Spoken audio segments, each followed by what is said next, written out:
Welcome to Immigrantly, your go-to podcast for candid conversations on race, identity, and the immigrant experience. I am your host, Sadia Khan. Now, how we navigate the holidays differs from person to person, from community to community.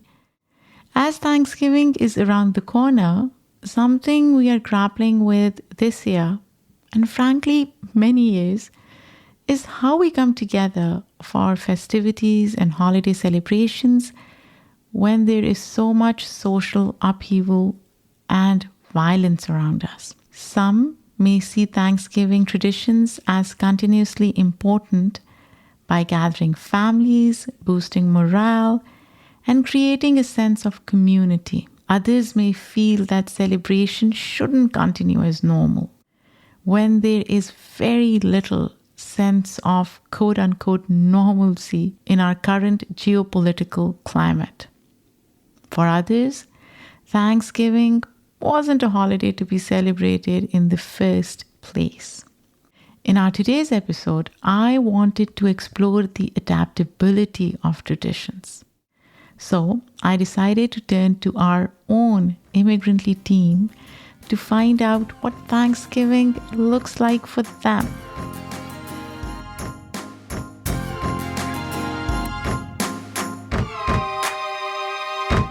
I am speaking with our associate producer, Shay Yu, and content writer, Pippa Suki Carlson.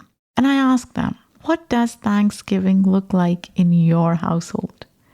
As well as, have these traditions changed based on personal preferences, social and political contexts, or anything else?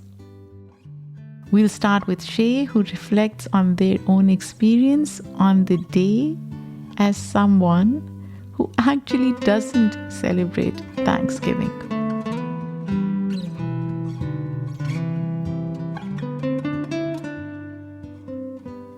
Hi, I'm Shay, the associate producer at Immigrantly.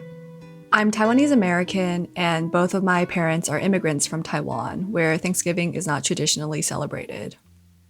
I can't remember a single time when my family intentionally cooked and celebrated Thanksgiving. I mean, my family doesn't celebrate most holidays, but celebrating Thanksgiving in particular feels like even more of a stretch. There's just something very American about Thanksgiving. And I think there's something very American about most holidays.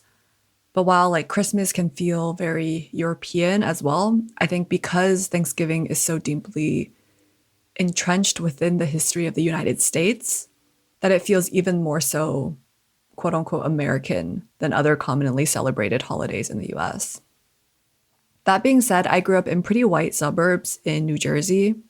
So while we never hosted Thanksgiving, we would go to family friend's house to celebrate, and my mom would bring pan-fried dumplings to potluck dinners, and we would eat those alongside the traditional turkey, cranberry sauce, stuffing, and pumpkin pie. And it felt exciting to sit in on these traditions, especially as a kid. I felt like an honorary true American for that day, even though I would find, most of the food pretty bland. And growing up, I would start to get nervous when the holidays rolled around because I wouldn't have anyone to celebrate it with my parents back in Taiwan and my brother in a different state. So starting in college specifically, I would lean more into Friendsgiving, using the holidays and the time off as a time to gather with my friends as opposed to my family. And this year, I'll do the same thing, where I'll be celebrating Friendsgiving as opposed to Thanksgiving. And I appreciate the time that we're given off. I like that the theme of the holiday is to be grateful, thankful, and appreciative. And I like that there's growing awareness and acknowledgement of the violence behind both Thanksgiving and the violent history of the United States. So while I wouldn't say that I celebrate Thanksgiving, but in terms of days and events I would celebrate, holidays typically fall pretty low on the list. I mean, I like to celebrate birthdays, especially of the people I love. I like to celebrate milestones and achievements. But when it comes to celebrating a day that is born out of genocide, colonialism, and oppression, I think I'm good. But I'll still use the time that we're all given to spend it with the people that I love and care about.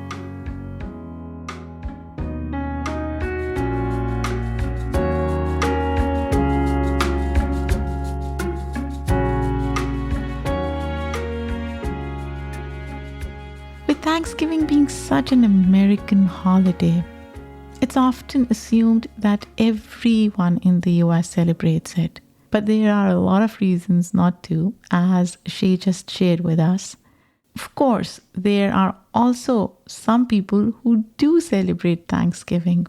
Our content writer, Pippa Suki Carlson, said that Thanksgiving is a noteworthy holiday in her household, full of food, gathering, and of course, difficult conversations. Hi, my name is Pippa Tsuki Carlson, and I'm a content writer here at Immigrantly and a student at Barnard College. When my sister and I went off to college, there were no questions about whether or not we were coming home for Thanksgiving. Being together as a family was important to us, and particularly for my mom. I often talk about her Japanese American identity because that's what's been passed down to me, but maybe equally important is that she grew up in Austin, Texas.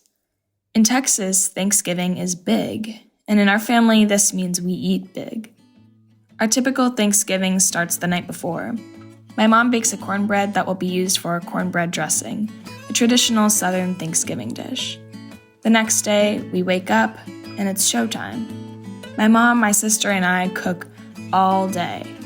We make mashed potatoes, green bean casserole, salads, the cornbread dressing, of course, the list goes on.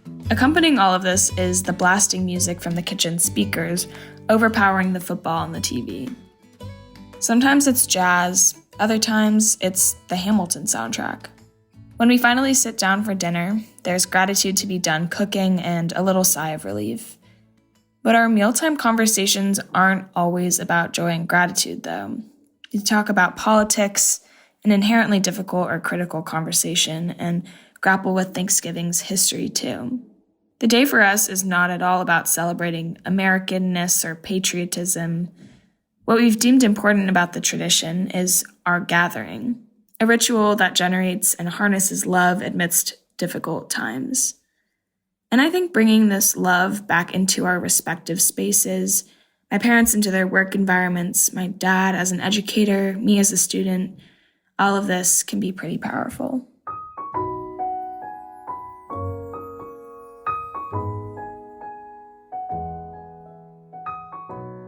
In hearing both Shay and Pippa Suki's customs, I am reminded of the importance of the adaptability of tradition. Sure, it's established by the repetition of repeated action or ritual, but it's important that we have the agency.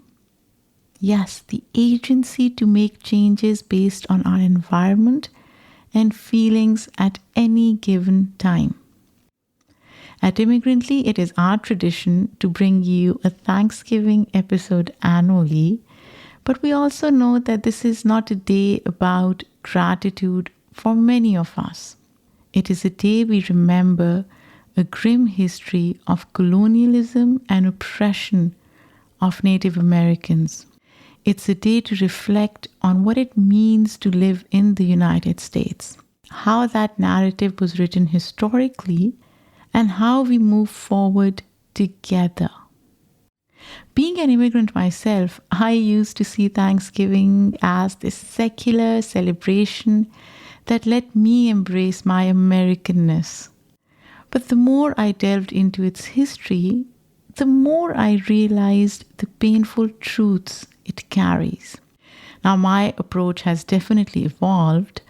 I cherish family gatherings and community, but I also make room for inconvenient truths. This Thanksgiving, I am grateful, but my heart is heavy with grief and sorrow.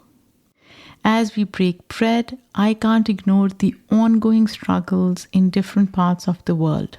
The Palestinian people facing genocide, the Israeli hostages needing a safe return, the Afghan refugees forced from their homes in Pakistan, and the dire humanitarian crisis in the Democratic Republic of Congo.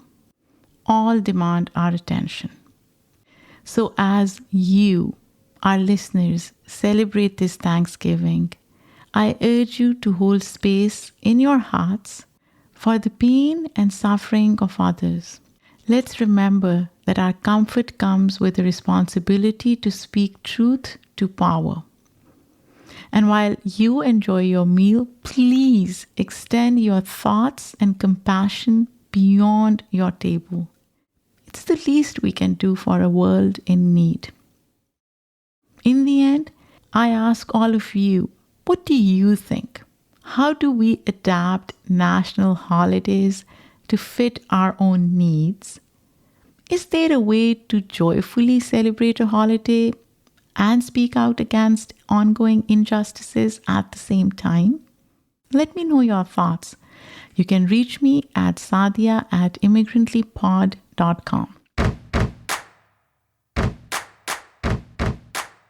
This episode was produced by me, written by Pipasuki Carlson. The editorial review was done by Shay Yu. Our sound designer and editor for this episode is Steve Martin. Our theme music is by Simon Hutchinson.